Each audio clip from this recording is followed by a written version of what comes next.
Dawn of War is a strategy game that takes place in the 41st millennium. This is a galaxy where humans and a whole series of alien races are fighting basically a war that's been going on for thousands and thousands of years. And you know, what's really interesting to me about Dawn of War and the story we want to tell in there is like, how are you a hero in the midst of this type of giant, endless war?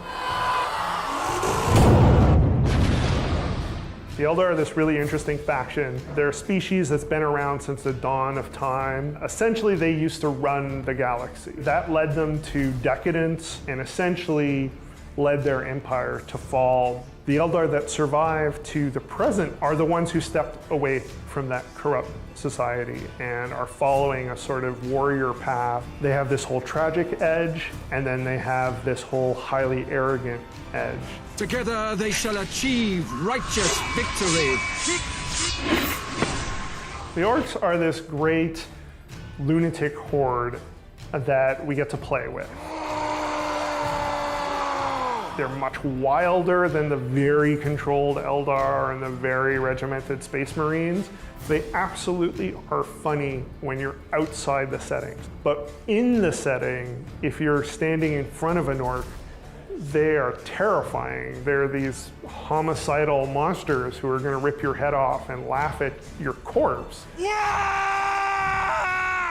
Gabriel Angelos is the face of the Dawn of War franchise in a lot of ways. He has gone through a great deal over his career, and that's something we wanted to bring into Dawn of War 3. We like to say that there are no good guys in Dawn of War, and that's true. Certainly you empathize with Gabriel and with the other heroes, but he's definitely done things that make you hesitate. I mean, he condemned his home world to extermination because he found heresy there. And that's something that weighs on him, but it's also a decision he owns. And I think in that way, he really captures what's important about the Blood Raven. Macha is a returning character for us. She was first introduced in the original Dawn of War, and we haven't really heard from her since then. When last we saw her, she was very much in charge. There was no other Eldar that she was answering to. Now we find her and she's sort of in a secondary role. She wants to regain that role. She has to find the ways to guide her people. The Orcs really come alive when there's a layer of madness and then there's some really smart deviousness happening under the surface. In a story sense, we have a hero in Gorguts who's our Orc chieftain, who's more cunning than the average Orc, who has a plan.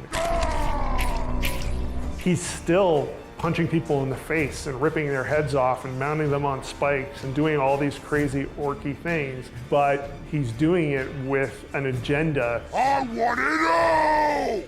We're telling a story about characters, not about entire armies. And it's an incredibly challenging but rewarding thing to dig into, especially with a strategy game. We make games where there's a massive army of hundreds of units clashing, and it's easy for that to feel disposable. What the story brings to that is to bring context, and that's what elevates it. But then there's also how we create an environment where it feels like there's a context and a rationale, and that's where things like all the audio barks for all the characters and hearing the Space Marines call out to the Emperor, that just creates a whole tenor to how this universe works, how combat feels. That's our whole setting. The animatics have a very sort of tapestry-like quality. The atmosphere was a huge, huge thing for me. I love the idea of conveying that sense of mist and fog, and I like to imagine that in the 41st millennium, with the kind of weapons that we're talking about that are so fantastic and so powerful, you're going to be dealing with almost this constant haze and this constant sense of never really being able to see everything in focus at any one time, because there's just so many layers of dust and atmosphere that are blocking things off. The animatics capture that so marvelously. Those cinematics really allowed us to emphasize those things as important and create some key emotional images that then resonate through the rest of the game. There's tons of amazing things that happen in the cinematics. Killicans get destroyed, and meteors fall from the sky, and Thunderhawks disgorge Space Marines onto a bunch of Orcs.